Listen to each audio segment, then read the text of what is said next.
Здравствуйте! В эфире вечерний выпуск новостей Татарстана. В студии Миляуша Кашапова. Мы работаем в прямом эфире и готовы рассказать о главных событиях на сегодня. Не просто дорога, а давняя мечта. Прямо из дома туда, к МВД, я доеду за 15 минут. Это было невозможно раньше такое сделать. Сегодня в Казани открылся первый этап Вознесенского тракта. Одним из первых по новой дороге проехал Рамиль Галиулян. Богатые закрома – результат их труда. На будущее смотрим оптимизм, строимся, развиваемся. Как в Казани чествовали сельских тружеников, расскажет Рамиль Шайдулин. Вредят экологии. Близ села Чепчуги Высокогорского района сливают канализационные отходы. Информация подтвердилась о том, что загрязнение происходит. Нами были отобраны пробы почвы. В проблеме разбиралась Ирина Васильева. Начнем выпуск с главной новости для всех казанских автомобилистов. Сегодня в столице открыли первый участок Вознесенского тракта от Гвардейской до проспекта Победы.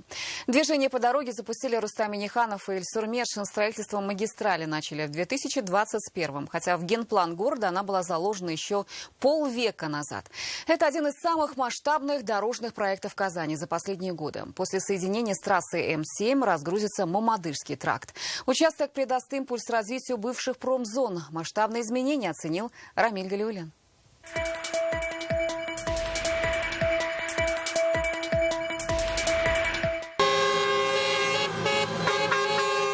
Не просто дорога, а давняя мечта. С символического парада большегрузов открывается движение по новому 4-километровому участку Вознесенского тракта. Открытие Вознесенского тракта смело можно назвать подарком для всех казанских автомобилистов. Выезжая на дорогу, сразу становится понятно, что попадаешь на современную магистраль. Четкая разметка, освещение, ну а главное, ни светофоров, ни перекрестков. Все для удобства водителей. Новая дорога – это 6 полос, по 3 в каждую сторону. Вдоль всей трассы велодорожки, ливневки и тротуары. Для пешеходов 3 подземных перехода на Аделя Кутуя, Родина и Жиганово.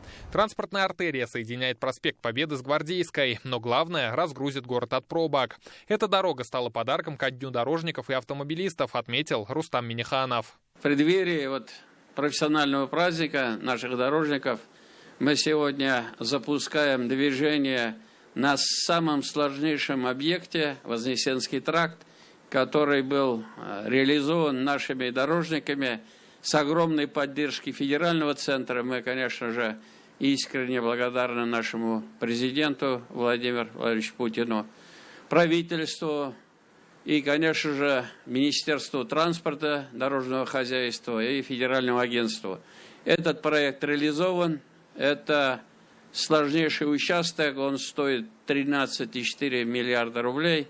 Его открыли в рамках съезда «Дорога-2023», который проходит в Грозном. Новые трассы одновременно в Татарстане, Архангельской и Свердловской областях в онлайн-режиме запустил глава Росавтодора. Он отметил, сдача таких объектов подтверждает развитие опорной сети всей страны. Очень важный городской объект, который имеет очень такую хорошую историю, хоть и короткую, но он смог состояться только благодаря напористости руководства Республики Татарстан и умелым действиям тех строителей, которые его возводили. Новая дорога даст импульс развитию некогда промышленной территории. На маршруте построят 11 жилых комплексов. Предусмотрено 6 школ и 20 детских садов, поликлиники и спорткомплексы.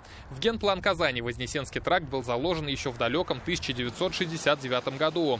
Но строить начали только 2 года назад. С тех пор здесь ежедневно трудились 150 рабочих и спецтехники. Объект относился к категории сложных, отмечают дорожники. В любое время года мы работали, день и ночь.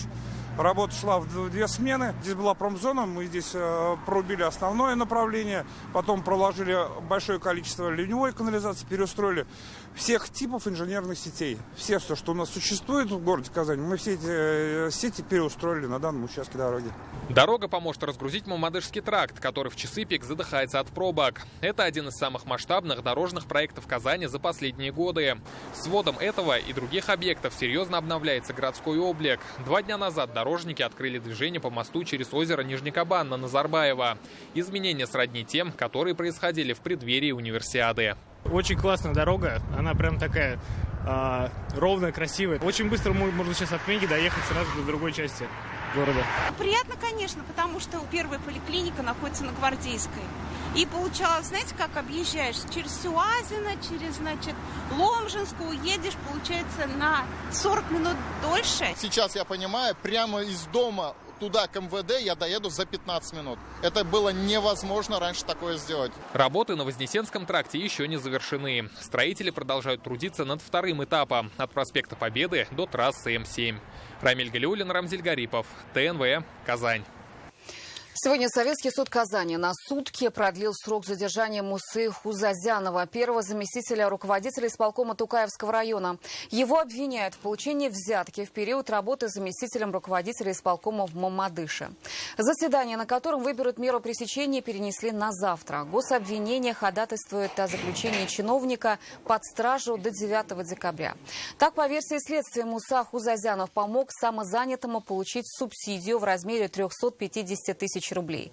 За услуги якобы взял 25 тысяч. Деньги ему, по версии следствия, передали через посредника. Обыски в администрации Тукаевского района прошли 10 октября. 11-го Хузазянову предъявили обвинение. Вину он не признает. Известно, что у него 3 несовершеннолетних детей. Причастность Хузазянова к совершению данного преступления подтверждается показаниями свидетелей, протоколами очных ставок, а также иными материалами уголовного дела.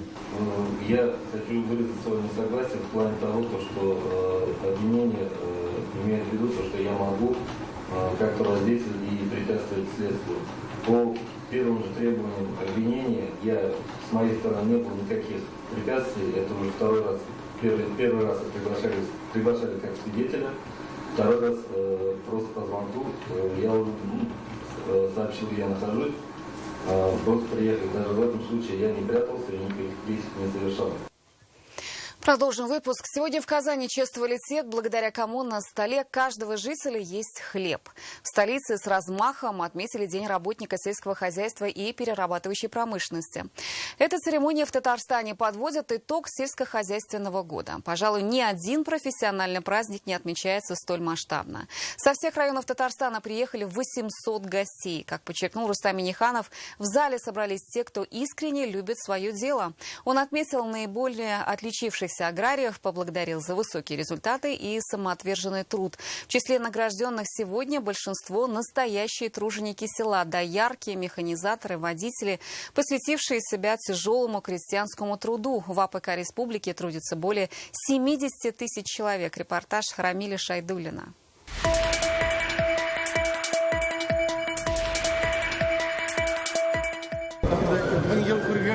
Многие из них виделись ровно год назад, а если и встречались, то только на полях. На Казань-Экспо сегодня аграрии и животноводы, комбайнеры и трактористы, фермеры и руководители агрохозяйств. Раз в год они собираются вместе на главном профессиональном празднике – Дне работника сельского хозяйства и перерабатывающей промышленности. Поздравления татарстанцам адресовал федеральный министр Дмитрий Патрушев. Рустам Минниханов в своем выступлении поблагодарил каждого за высокие показатели. Сегодня здесь собрались те, кто искренне любит свое дело.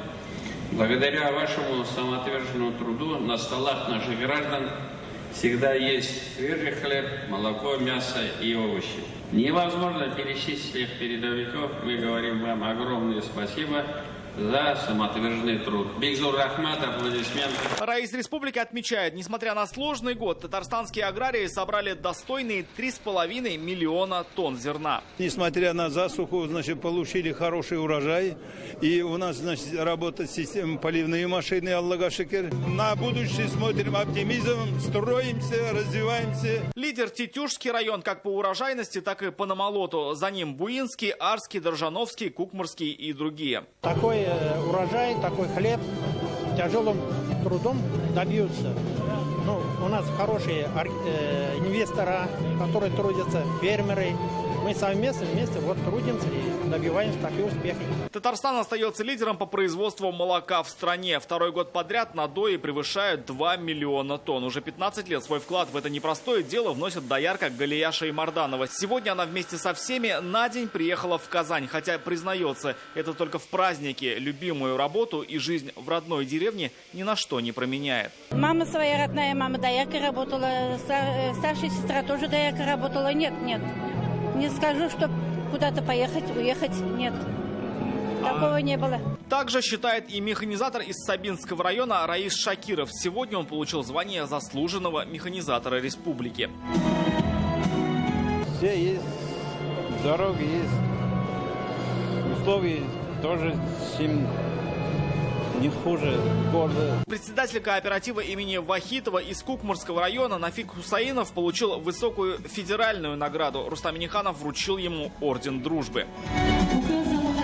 Гостей приветствует аграрный министр Марат Зябаров. Благодаря вашему труду и ответственному отношению к делу сельское хозяйство Татарстана сохраняет устойчивый рост и служит основой благополучия и процветания нашей республики. Сегодня здесь и Марат Ахметов по-прежнему интересуется вестями с полей. Татарстанских фермеров поздравляет генконсул Китая в Казани Сянбо. В Поднебесной уделяется особое внимание сельскому хозяйству, как и в России. Так, только в Татарстане за последние 4 года объем инвестиций в строительство и модернизацию ферм, зернотоков и элеваторов превысил 150 миллиардов рублей. Глядя на наши бескрайние поля, а вместе с тем и богатые закрома, порой важно напомнить, что все это результат труда вот этих людей. Хлеборобов, механизаторов, животноводов, тех, кого в обычной жизни сложно выделить из толпы, но без чего самоотверженного труда просто не обойтись. В первую очередь, на самом деле, что мне нравится в этом празднике, что здесь обязательно всегда есть череда, когда награждают механизаторов, инженеров,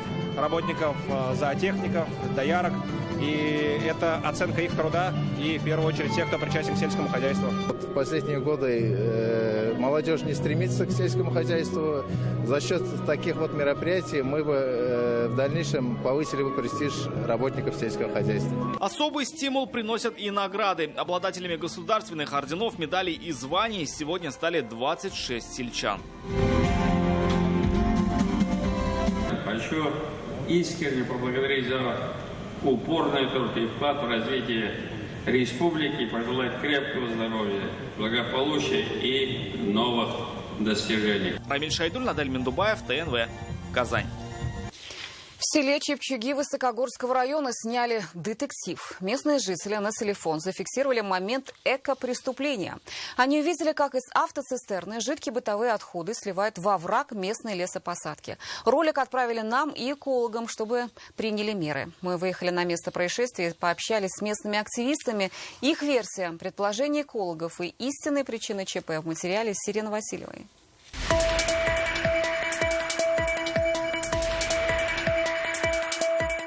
Вот так вот сливают всю канализацию сюда. Вот тут деревня. Прямо на плодородную почву автоцистерна средь белого дня сливает жидкие бытовые отходы. За ней следит видеокамера. Местные жители решили зафиксировать нарушителя экологии самостоятельно. Такое уже было несколько раз, но пока в руки не взяли камеру, меры не принимались. Куда мы только не обращались с этой проблемой. Раньше ведь на посадку постоянно с детьми выходили гулять, экскурсии на природу организовывали. Сейчас туда даже подойти невозможно. Вонь стоит на всю округу. Машины я вижу, что приезжают. Я просто с детьми гуляю, и вот я их по дороге вижу. Потому что мы туда идем. Все нечистоты выливались во враг этой посадки, которая находится буквально в 100 метрах от села. По словам местных жителей, бытовые отходы сюда сливались на протяжении всего года. На дороге мы видим следы от машин. Это лишь подтверждает, что проблема жителей актуальна до сих пор. Мы застали эту самую автоцистерну у одного из домов в Чепчугах. Номера машины совпадают с теми, что на видео. Рабочий откачивал отходы с выгребной ямы. Однако, увидев камеру, он резко бросил свои дела и скрылся. Сегодня в селе Чепчуги нет центральной канализации, а проживают здесь более 2000 человек. Вывозом отходов занимаются частники. Они же устанавливают цены. С этого лета сельчан обслуживает высокогорскую управляющую компанию «Комфорт» и местные коммунальные сети. За вывоз с кубометра берут около 300 рублей. Мы выяснили, машина на видео ранее принадлежала компании «Бирюлинские коммунальные сети». Чепчуги их периодически приглашали на работы. Их расценки всего 40 рублей за куб нечистот. Сейчас компания на этапе закрытия. Я пришел в январе 2021 года. Тогда вся грязь также выливалась в обрыв рядом с лесопосадкой. В сельсовете мне сказали также все выливать туда. Так и работал. В сельсовете утверждают, не знают, кто сливает лесопосадку нечистоты. Такого поручения не давали. Возят вот ближайшую посадку, да? Ну, возят, не возят, я про это не знаю. Место, куда они якобы, возили, где обнаружен был вывоз, там уже дорога перекопана. По закону все жидкие бытовые отходы должны вывозиться на ближайшие очистные сооружения. От села Чепчуги они находятся в 10 километрах. По словам главы сельсовета, скоро появится свой объект. Проект по очистным сооружениям на данный момент готовится. Финансирование выделено на 2024 год. Проектанты уже начали работать. Ближайшие очистные сооружения Чепчуги и станции Куркачи, 2 поселка, будет соединяться с поселком Зверсовхоз Бирюли. Место незаконного слива отходов проверили экологи. Информация подтвердилась о том, что загрязнение происходит. Согласно статьи 8, 6, часть 2, это получается порча земли, можно привлечь к административной ответственности, также можно рассчитать ущерб. Экологи взяли пробы почвы. Результаты будут готовы на следующей неделе. О них мы расскажем. Ирина Васильева, Лейсан Саитова, ТНВ, Высокогорский район.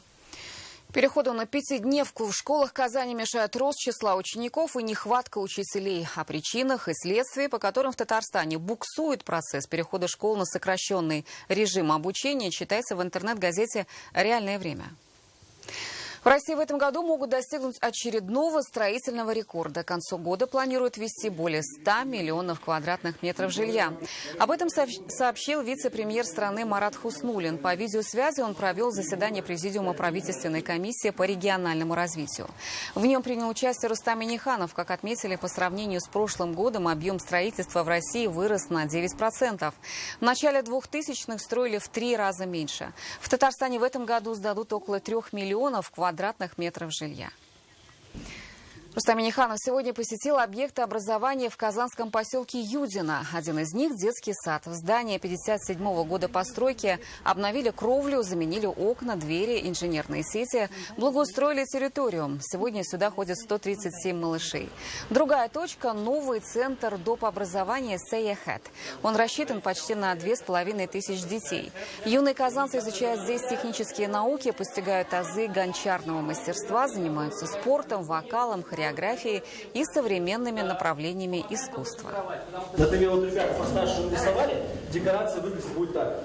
Дальше следующий этап, это у нас уже сама анимация, но здесь компьютерная анимация, то есть это простое упражнение, в котором мы изучаем все принципы анимации. Сегодня в ходе рабочей поездки в Горно-Алтайск Фарид Мухаммедшин ознакомился с ходом строительства центра «Снежный барс». Проект по возрождению популяции редких животных инициирован и проходит под патронажем Рустама Минниханова. Фарид Мухаммедшин осмотрел площадки, где будут лабораторные исследовательские комплексы и вольеры. Ранее Раис Татарстана предложил сделать эту природную территорию особо охраняемой. В Казани усилят меры поддержки участников СВО, их семей и ветеранов боевых действий. Для этого Республиканский фонд «Защитники Отечества» будет взаимодействовать с благотворительными и социальными организациями, а также столичными депутатами. От консультации психолога до гуманитарной помощи и юридической поддержки. Здесь готовы поддержать каждого. Сегодня за круглым столом обсудили совместную работу профильных комитетов исполкома, объединения женщин-депутатов Казгордумы «Эмет», «Надежда». Какие вопросы приходится решать, услышала Вероника Гайнудинова. В конечном итоге порядка 30 человек будет работать на этой площадке. Региональный филиал Фонда «Защитники Отечества» открылся 1 июня. За это время сюда обратились 3300 человек. Они задали порядка 6000 вопросов. Больше 1000 человек получили индивидуальное сопровождение. Чаще всего обращаются члены семей действующих участников СВО, сами военнослужащие, когда приезжают в отпуск, и ветераны боевых действий. Людей в принципе интересует, какие меры социальной поддержки на региональном и федеральном уровне существуют для действующих военнослужащих, для ветеранов и для семей, в том числе семьи погибших. По вопросам выплат, связанным с участием в СВО. Речь идет о выплатах денежных удовольствий, о выплатах по ранению. Также достаточно актуальным являются вопросы выдачи удостоверений ветеранов боевых действий. На сегодняшний день этот вопрос актуален прежде всего для ребят, которые у нас служили в частных военных компаниях. В фонде в режиме одного окна работают отделения фонда пенсионного и социального страхования, служба занятости, центр материальной помощи, юридическое бюро, военкомат, МФЦ, психологи. За каждым обратившимся закрепляют социального координатора. Это человек, который по сути является индивидуальным помощником, к которому можно обратиться с любым вопросом. На каждого человека, кто к нам пришел, составляем анкету и обязательно берем их телефон, даем наш телефон.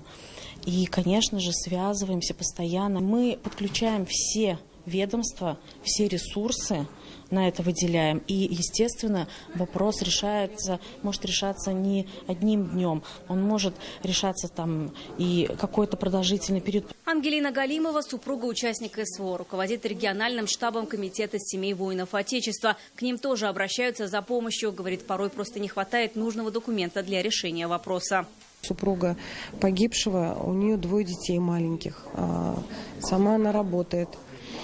На детей пенсии никак не назначалась. То есть мы связались с войсковой частью, нашли вот эти упущения, которые здесь. То есть пенсией занимается военкомат, связали с военкоматом, с войсковой частью, они между собой документально все это решили, и сейчас дети получают пенсию. Психологическая поддержка, обеспечение лекарствами, техническими средствами реабилитации, прохождение лечения, помощь в трудоустройстве или переобучении. Фонд «Защитники Отечества» взаимодействует с разными профильными ведомствами. Казанский энергетический колледж предлагает бесплатную 3-месячную переподготовку. После помогают найти работу. Взаимодействие с фондом хотят наладить и депутаты. В семье военнослужащей только погиб муж на СВО, только не успели похоронить. Она с 3 детьми осталась, и ей нужна няня, социальная няня. И она не знает, куда обратиться. А мы должны везде сказать, что по социальной няне надо обращаться к нам, в Добрую Казань, там целая служба.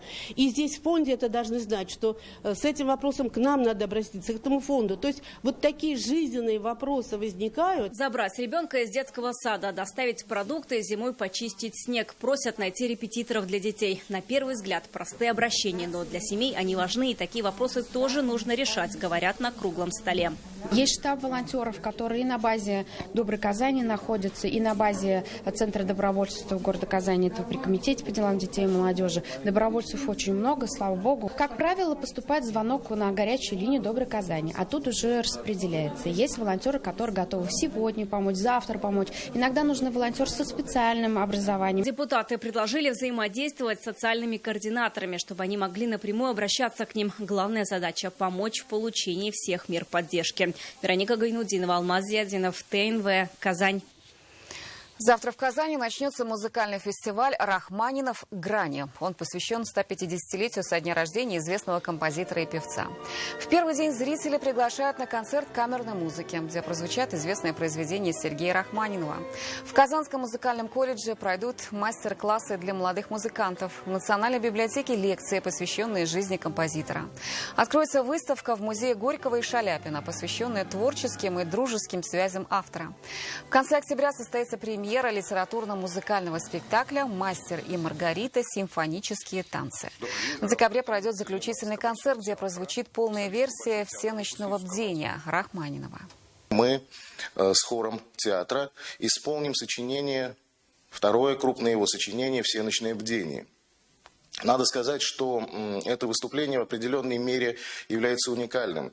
Дело в том, что последний раз в полном виде, полностью от начала до конца, эта партитура звучала около 100 лет тому назад. И эта идея показать не только творческие грани Рахманинова, но и его грань как человека, как друга, как семьянина.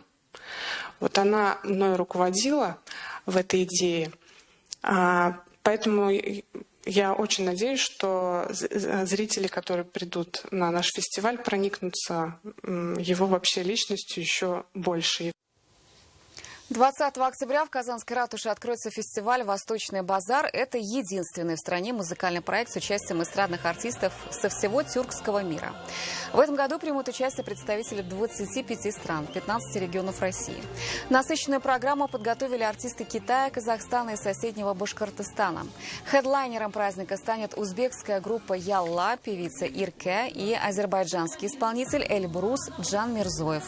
Фестиваль завершится в пирамиде 27 октября. Как сегодня сообщили организаторы, в будущем он войдет в культурную программу предстоящих игр БРИКС. Это что касается гала-концерта, еще одно новшество нашего фестиваля в этом году – его масштаб. Не только география, но и его масштаб. Если в прошлом году мы провели фестиваль один день гала-концерт, то в этом году в рамках фестиваля будут проведены 7 мероприятий. Данный фестиваль поддерживается как Министерством культуры Республики Татарстан, так и Фондом поддержки культурных инициатив при президенте Российской Федерации, Министерством иностранных дел Российской Федерации. Ожидаем, что в будущем, на следующий год, будущее фестиваля и его география также будет расширена, и еще больше количество участников примут в нем.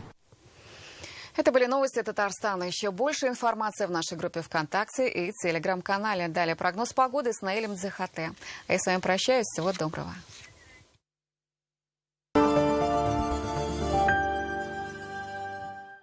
Только в Казани и только с 6 по 15 октября. Настоящие монгольские изделия из верблюжьей шерсти и яка. Парковка перед ТЦ Эссен. Улица Кулгали, 9А. В местах, где движение регулируется, пешеходы должны руководствоваться сигналами регулировщика или пешеходного светофора, а при его отсутствии – транспортного светофора. Пешеходы должны переходить дорогу по пешеходным переходам, в том числе по подземным и надземным, а при их отсутствии – на перекрестках по линии тротуаров или обочин. На нерегулируемых пешеходных переходах пешеходы могут выходить на проезжую часть или трамвайные пути после того, как оценят расстояние до приближающихся транспортных средств, их скорость и убедятся, что переход будет для них безопасен. При переходе проезжей части дороги вне пешеходного перехода пешеходы, кроме того, не должны создавать помех для движения транспортных средств и выходить из-за стоящего транспортного средства или иного препятствия, ограничивающего обзорность, не убедившись в отсутствии приближающихся транспортных средств. Велосипедистам и водителям мопедов запрещается пересекать дорогу по пешеходным переходам, так что необходимо спешиваться. Наша жизнь не стоит на месте, заставляя двигаться только вперед. Но цена одной ошибки может быть очень высока, если вовремя не сбавить обороты.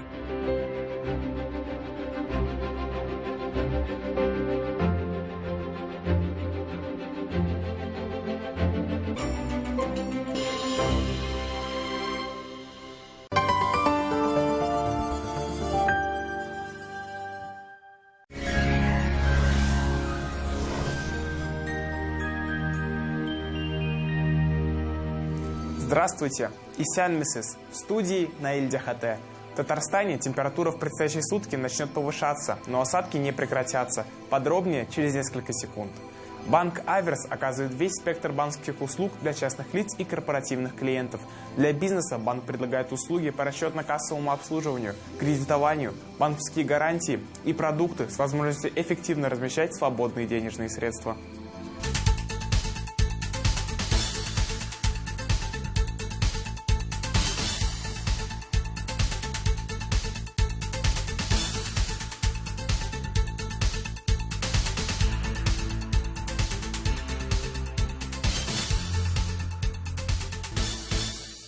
По данным сервиса Яндекс.Погода, в Арске, Высокой горе и Кукмаре облачно с прояснениями, дожди. Температура ночью около 5, днем около 12 градусов тепла.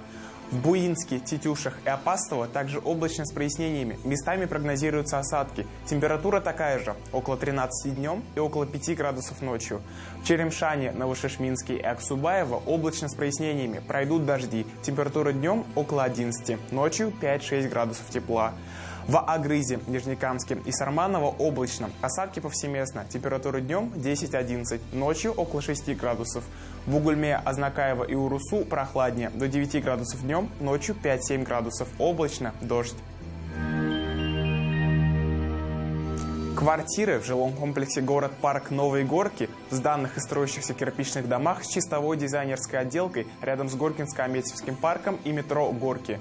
Подробности по телефону 2 677 677. Строительная компания «Грань». Квартиры с чистовой отделкой для тех, кто выбирает жизнь в новом формате. Жилой комплекс «Город-парк Новые Горки». 2 677 677. Санчи – сокровище китайской медицины, дает энергию, укрепляет иммунитет, нормализует сон, способствует устранению головных болей и хронической усталости, нормализует давление. Санчи – источник долголетия, продается только в аптеках Фармленд. Телефон для справок 8 927 236 71 75. Сайт sanchi.rf. Дождь и повышение температуры прогнозируют синоптики и в туристических городах. В Свияжске облачно с прояснениями, временами дожди. Температура 12 градусов днем, 5 градусов ночью. В Болгаре переменная облачность, но без осадков. Днем до 13, ночью до 5 градусов тепла. В Елабуге днем воздух прогреется до 11 градусов. Ночью будет около 6 градусов тепла. Днем ожидаются осадки. В Казани в предстоящие сутки тоже станет теплее. Будет облачно с прояснениями, но местами пройдут дожди. Температура днем поднимется до 12 градусов тепла. Ночью будет 6 градусов. Атмосферное давление чуть ниже нормы – 746 мм ртутного столба. Ветер западный, сильный. Влажность около 69%. Магнитное поле Земли спокойное. Это все о погоде. Я с вами прощаюсь. До встречи.